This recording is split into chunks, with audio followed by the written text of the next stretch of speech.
crazy. All right. And these are some of our more post-World War II items. One of the more real popular ones that people like to see is Neil Armstrong's flight training record. The Navy creates something for every aviation student, aviators, aircrew. I'm sure you have one.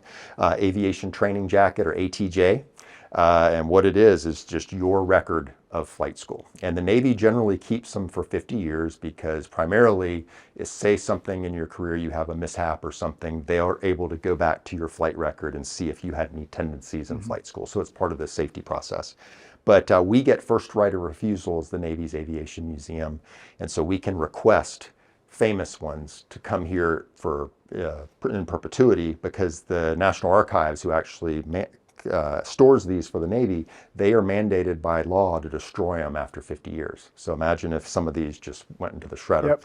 So this is Neil Armstrong's as a flight student. Pink sheets are something you don't want to get in flight school. I think there's about 3 of them in there for various deficiencies. Wait. So he wasn't just a superstar? No. And pretty much no aviator's record we have here was a superstar. And not all instructors were correct, because there's one we have here, his name was Lieutenant William Hall, and an instructor just wrote, he has no self-confidence in the air. Later on at the Battle of Coral Sea, he shot down 3 Japanese aircraft and received the Medal of Honor. So obviously, he developed some confidence since flight school.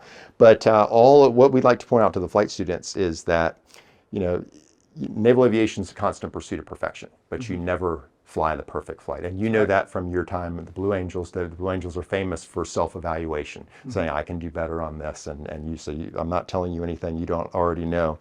But that's the culture of naval aviation, trying to get better with every flight. And we point out that Neil Armstrong had below averages routinely on various things. And there's not one page in there where the instructor said, hey, you need to get better at this.